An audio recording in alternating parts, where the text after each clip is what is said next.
ఏందిరా సప్పుడేక చూస్తావు? లెక్కలు ఏడుదాకా వచ్చినాయి? అందరు ఇచ్చినట్టే అక్క.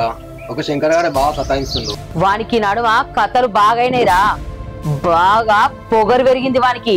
అవునక్క, నువ్వన్నది కూడా నిజమే. పైసల గురించి ఇంటికి పోతే తాళమేసి ఉంటుంది. అదే ముచ్చట వాని పిల్లని అడిగితే నాకు తెలివ అంటాంది. వాని కథ చూస్తా అంటే పైసలు వచ్చేటట్లేవు మనకి. ఏయ్ ఏం మాట్లాడుతున్నావురా? ఈ భైరవి చేతు నుంచి ఇవారకు ఎవ్వడు కూడా రప్పించుకోలేదు. ఈ భైరవి పేరు చెప్తే ఈ ఊళ్ళున్నోళ్ళు భయంతో పైసలు తీసుకొచ్చి ఇయ్యాలి. కానీ వీడు బాగా బలిసి కొట్టుకుంటాన్రా. మరి ఇప్పుడు ఏం చేద్దామంటావు అక్క? రేయ్ ఈ పని నీతో నయ్యేటట్టు లేదురా. ఇక నేనే రంగంలోకి దిగుతా. ఈ భైరవ్ అంటే ఏంటిదో వానికి చూపిస్తా. నేనే పోతారా వాడి ఇంటికి. ఆగక్క, ఇంత చిన్న విషయానికి నువ్వు ఓడమైంది అక్క. నేనే వసూలు చేసుకొని వస్తా. అరే పోయినట్టు కాదు, పైసలు వసూలు చేసుకోండిరా.